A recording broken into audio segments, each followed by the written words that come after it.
인사하겠습니다. 하나님의 복을 다 받아 누리시기 바랍니다. 예배 축복을 누립시다. 예전에 김제 마늘밭 돈다발 사건 혹시 아세요? 꼬꼬무라고 꼬리에 꼬리를 무는 이야기해서 거기 12회에도 나온 내용인데, 제가 그걸 이렇게 보면서 내가 믿는 주님이 저래서는 안 되는데 하는 생각을 한번 해봤어요. 그 내용이 어떤 거, 굴착기 기사가 뽕나무 하나를 옮겨달라 그래서 뽕나무를 옮기는 과정에서 검은 비닐팩 통이 나온 거예요. 그걸 그냥 쓰레기장에 옮겨놨어요. 그분은 뭐 별거 아니다 생각하고 검은 비닐팩 통이라 옆에 쓰레기들 막 뽕나무하고 다 옮겨놓은 그 자리에 그냥 그대로 놔둔 거예요. 그런데 거기에 그 통 안에 5만 원권 돈다발이 한 1억 이상, 1억 5천인가 그 정도가 들어있었던 거예요. 거기에. 그리고 그걸 아무도 몰랐던 거죠. 그러니까 밭주인, 그걸 숨겨놓았던 밭주인이 그 밭에다가 숨겨놓은 거예요. 밭주인이 그것만 숨겨놓은 게 아니에요. 그 돈다발하고 또 다른 돈다발도 이렇게 숨겨놨는데 그거를 막 이렇게 없으니까 갖고 갔다. 양말 굴착기 갖고 갔다. 그래서 너 어디 그거 놔뒀냐 그러면서 고소하겠다. 그리고 또 그 원주인이 너 죽일지도 모른다 막 이러면서 이야기를 하니까 이 굴착기 기사가 깜짝 놀래가지고 아차 싶어가지고 이걸 신고를 한 거예요. 나는 명백하다. 그러면 신고를 했더니, 그래가지고 이제 수사해 보니까 훔쳐갔다던 그 돈다발은 옆에 쓰레기 놔뒀던 거기 아직 쓰레기가 그대로 있었던 그 돈이 아무도 모르고, 지나가다가 어디 뭐 이렇게 있으면 하면 또 자꾸 열어보고 그러지 말아요. 예? 그래가지고 그래요. 그런데 그렇게 밝혀진 그 검은 돈이 이제 줄줄이 나오기 시작하는데, 그 밭에 컨테이너가 하나 있은 거예요. 그걸 이상히 여기고 컨테이너를 드러내고 그 밑을 파보니까 그 밑에 돈이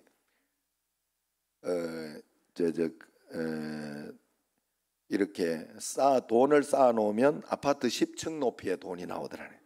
쌓아놓으면 그냥 5만 원권을 다발로 쭉 쌓아놓으면 말이야. 쌓아놓으면 총 110억 7,800만 원. 110억.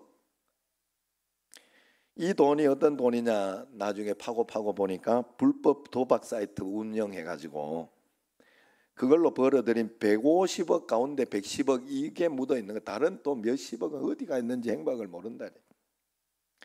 그것 때문에 그 가정은 풍비박산나고, 그 숨겨줬던 그 가정 풍비박산나고, 아무 영문도 모르고 옮겨줬던 안 씨는 이후에 나머지 돈을 어디 숨겼는지 추궁받아가지고 경찰에 나머지 돈 또 훔쳐갔을까 봐 그걸 가지고 경찰에 그 거짓말 탐지기까지 받았다 그래요.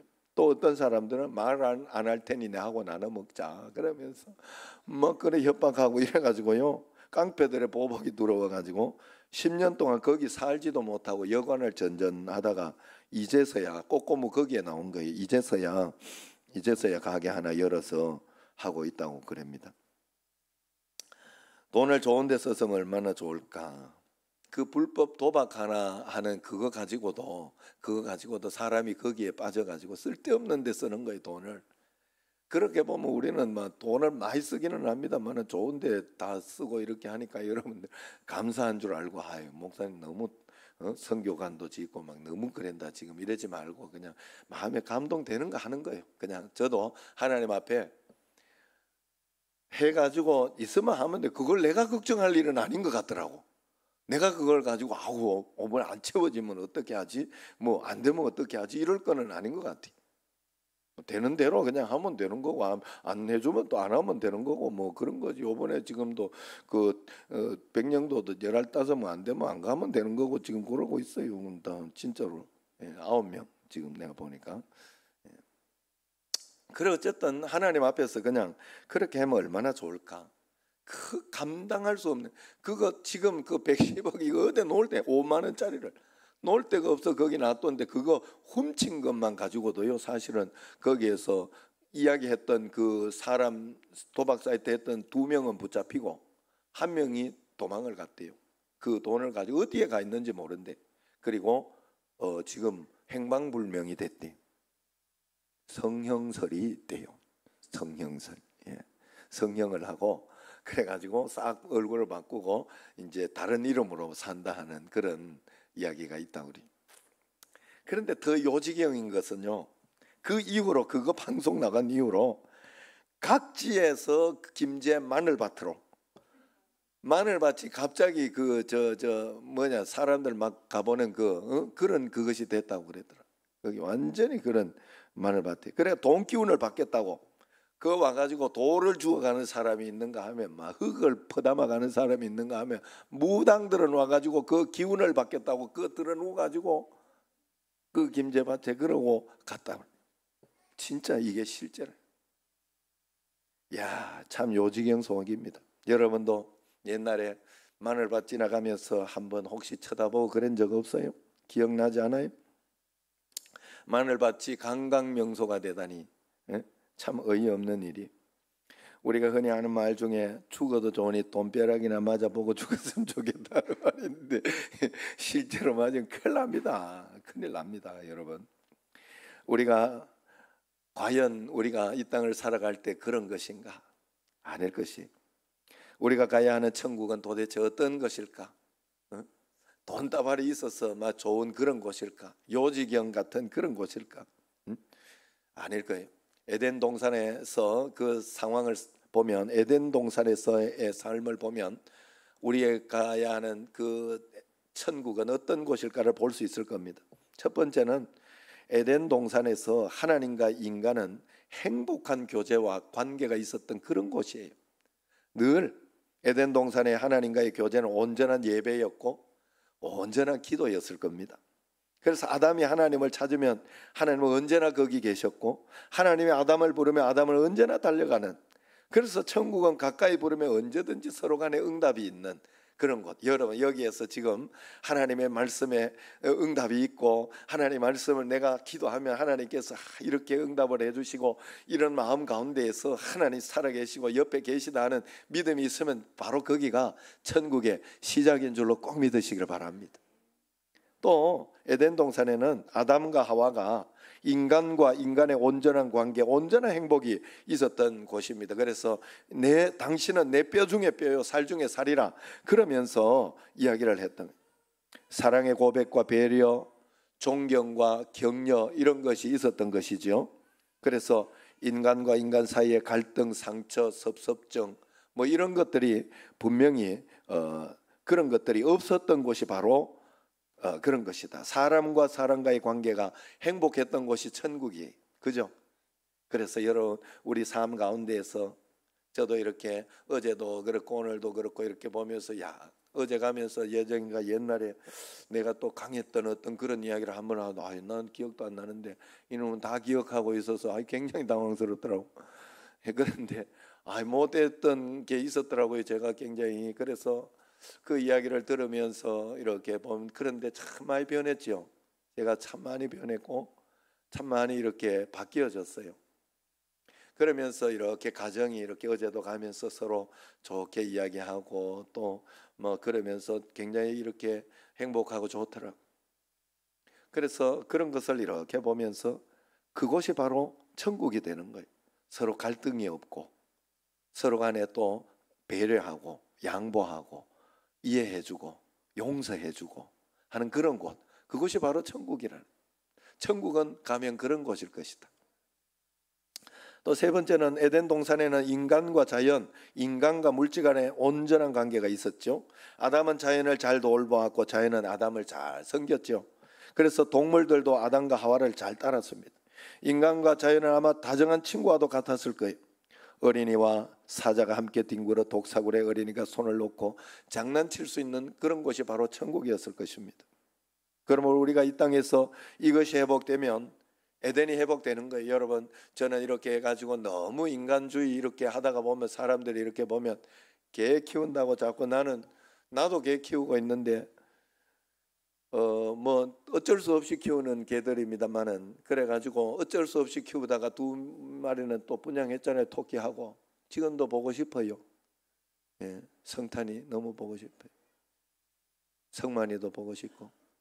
그래가지고 이렇게 했는데 이렇게 막 굉장히 막 사람을 그래야지 막 개를 키운다고 막 우리 처도 옆에 나 있는데 대놓고 자꾸 그래. 서로 개하고 고양이하고 이렇게 있으면 그 평화를 누리고 서로 이렇게 하는 그곳이 바로 천국이에요, 여러분. 여러분 정말로 그래요. 그래서 사실은 막 사자나 어떤 이런 맹수들이 있어도요, 맹수들이 그걸 어릴 때부터 막 집에서 같이 키운, 그러면 그 주인은 알아봅니다. 신기하게. 그래가지고 그 사자가 막 맹수 이렇게 그쪽으로 보내놓은 사자들 이런 거 여러분 유튜브를 한 번씩 보죠. 예. 내가 봤는데 안 봤겠어요? 그래서 거기에서 이렇게 만나러 가면 그 사자가 흥 하고 막 물려고 오는 게 아니라 안기러 오는 거예요. 그 주인을 막 반가워가지고. 그게 하늘나라가 아니겠느냐 하는 거예요. 여러분, 우리가 죄에서 모든 것이 회복되고 하나님 앞에 그렇게 나아가면 그런 것이 되는 거예요. 그러므로 이 땅에서 우리에게 이것이 회복되면 에덴 동산이 회복되는 것인 줄로 꼭 믿으시기를 바랍니다. 그런데 에덴 동산에는 이 행복한 관계와 질서를 지켜주는 말씀나무가 있었던 거예요. 에덴 동산 중앙에는 서로의 위치를 존중하고 질서를 존중하기로 약속한 선악과라는 열매가 있었던 것입니다. 어느 날 인간은 자신도 하나님처럼 높아지고 싶어서, 그래서 온 자연과 물질을 자신이 다 정복하고 싶었습니다. 악한 사단에게 속은 것이지요. 그래서 그 선악과를 따먹고 모든 관계, 모든 약속, 모든 질서를 깨트려 버린 거예요. 그러면 자신이 행복할 줄 알았어요. 그러면 자신이 높아질 줄 알았어요. 그런데 그 질서를 깨트리고 나니 파멸이 찾아온 거예요. 아담과 하와는 관계와 질서를 잘 지키는 게 행복이요, 그것을 깨트리는 것이 불행이라는 사실을 그때까지 몰랐던 거예요. 여러분, 교회도 여러분 우리가 살아가면서 부모와 자식 간의 질서, 그리고 목사와 또 아니면 사장과 직원 간의 질서, 이런 것들이 잘 지켜질 때 여러분 하나님 나라가 세워지고 하나님이 세우신 그 질서 가운데 은혜가 있는 거예요. 여러분 아무리 그래도 여러분 그 질서는 꼭 지키고 하나님 말씀 가운데 잘 순종해야 행복이 옵니다. 선악과를 먹기 전까지 아담은 하나님을 만나는 게 기쁨이요 행복이었습니다. 그러나 범죄하고 나니까 하나님을 만나는 것이 두려움이었어요. 에덴 동산에 쫓겨난 인간은 하나님을 만날 수도 없었습니다. 하나님과의 관계가 깨어져 버린 거예요. 깨어진 관계. 하나님을 찾던 인간은 하나님을 피하여 숨기 시작한 거죠. 선악과를 먹고 나니 자기 자신의 모습이 부끄러워졌습니다. 다시 말해서 하와를 향한 사랑의 고백이 사라졌고 아담을 향한 존경이 사라졌지요. 당신이 만들어준 저 여인이 내게 선악과를 먹여서 그랬다고 핑계하지 않습니까? 서로 핑계하고 책임을 전가하고 비난하는 관계는 죄 가운데 나온 관계입니다. 자연과의 관계도 깨어졌어요. 동물 간에도 서로의 질서와 배려가 깨어졌지요. 인간은 자연을 파괴하고 자연은 인간을 공격합니다. 힘센 동물이 약한 동물을 잡아먹습니다. 약육강식이 되어버렸어요. 이 모든 것이 죄의 열매요 결과입니다. 그러므로 인생의 모든 문제가 무엇을 먹을까, 무엇을 입을까, 어떻게 성공하고 출세할까 하는 문제만 남은 것 같지만 사실 인간의 모든 문제는 이런 죄에서 비롯되었다는 것을 우리가 알아야 됩니다. 가난도, 질병도, 갈등도, 전쟁도, 죽음도 모두 죄 때문에 오는 저주입니다. 성경에 말씀하신 대로 모든 인간이 죄를 범하여 하나님이 주신 영광에 이르지 못하는 것이 바로 인간의 모습이에요. 의인은 없나니 하나도 없어요. 너도 죄인이요 나도 죄인입니다. 이 죄 문제를 해결하지 않고는 온전히 우리에게 행복이 올 수 없다 하는 거예요. 어떻게 이 인간 불행의 문제를 해결할 수 있을까? 이 죄의 문제를 해결하면 받으면 되는 거예요. 그래서 여러분들이 행복하려고 하면 돈을 벌려고 해서는 안 돼요. 건강하려고 해서도 안 돼요.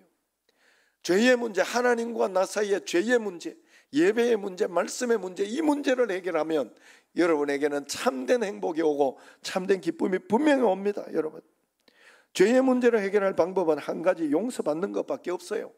하나님 앞에. 그런데 용서는 하나님만 하실 수 있는 것입니다.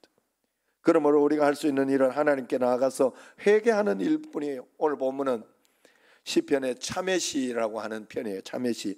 참회시라고 하는 7 시편이 있어요. 6편, 32편, 38편, 51편, 102편, 133편. 그 가운데 하나입니다. 보통 참회시라고 하면 내가 이런 죄를 지었습니다, 용서해 주세요 하는 범죄 고백, 사죄 요청으로 이루어져 있어요. 그런데 오늘 본문 참회시는 다른 참회시와는 좀 다르게 사죄함 받은 기쁨과 감사의 간증이 함께 여기에 적혀 있습니다. 천국에 사는 자는 마늘밭에 돈다발 묻어놓고 사는 사람이 아니에요. 죄가 없는 사람도 아닙니다. 천국에 사는 사람은 용서함을 받은 사람이다 하는 거예요. 용서함 받으며 매일매일 죄사함 받으며 사는 사람이 천국에 사는 사람이라는 거예요. 오늘 본문에서 죄에 대한 4개의 단어가 등장해요. 첫 번째 1절에 허물로 이렇게 했던 그 허물은 패사라는 단어입니다. 이는 하나님과의 관계에서 짓는 죄예요. 하나님을 떠나 하나님 없이 사는 반역을 이야기합니다. 어리석은 인간은 하나님 떠나도 행복할 것이라고 착각합니다. 거기에서 오는 것을 죄라고 해요. 두 번째는 1절 또 거기에 보면 죄라는 말이 나오죠. 그건 하타라고 합니다. 하타. 이것은 하나님의 말씀을 존중하지 못한 태도, 그렇게 하지 않는 태도를 말하는 거예요. 그래서 관역을 벗어났다, 올바른 길에서 벗어났다 하는 그런 뜻이에요. 하나님 말씀을 버렸기 때문에 인생의 목적이 삐뚤어지는 거예요. 관역을 벗어난 삶을 사는 거예요. 세 번째는 2절에 간사함이 있습니다. 그것은 레미아라고 합니다. 죄 자체에 대한 태도를 말합니다. 자기 기만이라는 뜻으로 다윗이 간음하고 살인하고도 양심을 짓누르고 자신을 속이는 태도를 말하는 거예요. 상한 음식을 먹으면 토해내야 살 수 있는데 어리석은 인간은 죄를 숨기고 천국에 갈 수 있다고, 이렇게 숨기면 될 줄 안다고 그러면서 이렇게 살아가는 게 바로 이 간사함이에요. 여러분, 거기에 속으시면 안 돼요. 정직해야 돼요. 자기 자신에게 속으시면 안 돼요. 네 번째 5절에 죄악이 나옵니다. 아온이라고 합니다. 이것은 마음이 꼬여 있는 것, 구부러진 심보, 이것을 말합니다. 자기 자신과의 관계에서 마음이 꼬여 짓는 죄를 말합니다. 상처 때문에 짓는 죄입니다. 분노를 다스리지 못해서 짓는 죄들. 여러분, 내가 어려서부터 상처를 많이 받아서 나는 이렇다고 하고 하는 그것도 죄입니다. 여러분, 하나님 앞에 상처는 하나님 앞에 해결하고 가야 돼요. 처리하고 가야 돼요. 그래서 그 상처를 내가 받지 말아야 돼요. 받지 말고 내가 방어하는 방법, 방어하는 어떤 그런 것도 여러분들이 훈련하고 배워야 됩니다. 예수 믿는 사람은 그런 것도 할 수 있어야 돼요. 그래서 밤새도록 막 어떤 걱정할 일이 있어서 밤새도록 걱정하는 거 큰 죄입니다. 큰 죄. 하나님을 믿으면 걱정하면 안 돼요. 다 맡겨버려야 돼요. 맡겨버려요. 안 맡겨지면 기도해가지고 맡겨야 돼요. 기도해서 맡겨야 돼요. 말씀을 붙잡고 맡겨야 돼요. 말씀을 붙잡고 맡겨야 돼요. 여러분, 정말로 하나님 앞에 그래야 됩니다. 그래서 이처럼 하나님과 관계에서 자기 자신의 한계, 상처, 성격적 결함, 이런 것 때문에 타인과의 관계에서 인간은 온갖 죄를 지으면서 살고 있다는 뜻이에요. 죄 안 짓고 사는 사람 어디 있느냐고, 세상 살다 보니 어쩔 수 없었다고, 하나님이 나를 이처럼 약점 많은 인간으로 만드셨으니 어쩌겠냐고 핑계를 다 대봅니다. 그러나 죄는 어떤 이유, 어떤 말로도 정당화될 수 없어요. 우리가 회개하고 주님 앞에 점점 제가 방금 이야기한 것처럼, 옛날에 진짜 내가 어제 예정 이야기 들으면서 굉장히 부끄러웠어요. 야, 진짜 나는 더러운 놈이었구나, 나는 진짜 나쁜 놈이었구나 하는 그런 생각이 들었어요. 그래도 많이 변했습니다. 제가 많이 변한 거예요. 하나님 앞에 회개하고 하고 하다 보니 많이 변했어요. 거기에 제가 만족합니다. 그러면서 제가 우리 아버지도 보니까 참 좋으신 분이더라고요. 마지막 돌아가실 때 보니까 마지막 한 5년 은퇴하시고 나서 한 7, 8년은 참 좋으신 분으로 늘 나는 해준 거 없는데 너들한테 너무 미안하다, 늘 그런 이야기를 하시고 그러면서 했던 그런 기억이 제가 납니다. 그래서 내가 어느 날 생각, 아버지도 못 배우셔서 그랬구나. 어려서부터 그런 상처나 이런 것들을 못 배우고 훈련을 못하고 예수 안에서 처리하지 못해서 우리에게 저렇게 나왔구나, 우리 가정을 저렇게 했구나 하는 그런 생각이 나중에 들더라고요. 정말로 하나님 앞에, 그래서 이 땅에 죄 문제 여러분들이 죄 사함의 행복, 죄 사함의 축복을 여러분은 반드시 누려야 됩니다. 죄는 어떤 걸 가지고도 정당화하면 안 돼요. 도스토예프스키의 죄아벌 이야기 아시죠? 도스토예프스키의 죄아벌이라는 장편 소설에 거기에 주인공 라스콜리니코프라고 있어요. 라스콜리니코프 발음되네. 이제 이 라스콜리니코프는 초인주의 사상에 빠져 있었어요. 선택된 의인, 선택된 강자는 죄를 지어도 인류의 행복을 위한 것이면 선이다. 그게 공산주의 이런 거잖아요. 그런 마음을, 사상을 가지고 있었습니다. 그래서 수전노 전당포 주인을 살해하지요. 그리고 돈을 훔쳐서 큰 일을 해보겠다고 합니다. 그러나 그리고 난 뒤에 살인자라는 가책, 죄의식 때문에 결국은 그 라스콜리니코프가 몰락해 간다 하는 그런 이야기가 바로 죄와 벌입니다. 죄는 그냥 죄예요. 여러분, 어떤 목적으로도 정당화될 수 없어요. 죄 지으면 그냥 빨리 회개하는 게 빠르고 가장 좋은 길이에요. 회개할 수 있으니 얼마나, 난 정말 너무 너무 감사해. 너무 감사해. 다시 하나님은 기회를 다시 기회를 주셔서 또 다시 실수하더라도 또 회개해서 하나님 다시 내가 죄 짓지 않겠습니다 할 수 있느니 얼마나 감사합니까? 그래서 오늘 본문의 다윗의 고백 3절 4절 같이 한번 읽어봅시다. 내가 입을 열지 아니할 때에 종일 신음함으로 내 뼈가 새하였도다. 주의 손이 주야로 나를 누르시오니 내 진액이 빠져서 여름 가뭄에 마른같이 되었나이다. 성경에서 다윗이라는 인물은 굉장히 중요합니다. 그래서 신구약 성경에 다윗이라는 이름이 800번 정도 등장해요. 예수님이라는 이름보다 더 많이 나옵니다. 신약 성경을 펼치면 예수님을 등장시키기 위해서 아브라함과 다윗의 자손 예수 그리스도의 계보라 이러면서 그 말로 문을 열지요. 신구약 성경에서 예수님 외에 제일 중요한 인물이 아브라함과 다윗이에요. 예수님은 신약 성경에서 다윗의 자손으로 불리어집니다. 성경에서 다윗이 왜 이리도 중요한 인물로 등장할까요? 예수님과 가장 밀접한 관계가 있기 때문에 그런 거예요. 예수님이 다윗의 가문에서 나셨고 예수님을 보여주는 인물이 바로 다윗이기 때문에 그렇습니다. 그런데 문제는 다윗이 온전한 사람이 아니었다는 거예요. 그토록 하나님의 사랑을 받은 사람이 큰 죄인이었다는 겁니다. 마음으로 짓는 죄는 고사하고 세상에 드러나는 간음죄와 살인죄까지 지은 파렴치범이었잖아요. 자신과 나라를 위해 전쟁터에 나가 싸우던 충신을 죽게 만든 흉악범이었잖아요. 그런데 하나님은 그를 내 마음에 합한 사람이라, 내 종 다윗은 정직한 자라 칭찬했습니다. 왜 그래요? 정직하게 회개한 사람이었기 때문에 그렇습니다. 사죄의 은총, 용서받은 기쁨과 행복을 아는 사람이었기 때문에 그런 것입니다. 하나님은 죄를 미워하고 회개하는 자를 사랑하십니다. 교회는 의인들이 모이는 곳이 아니에요. 죄인들이 모여 용서함 받는 것이 교회입니다. 교회는 회개한 사람들이 서로 용서를 배워가는 사람이 가는 곳이 바로 교회입니다. 다윗은 이런 죄의 아픔을 알고 회개의 복을 아는 사람이었어요. 다윗은 부하의 아내와 간통하고 임신까지 하게 만들고 부하를 죽이게 만들었어요.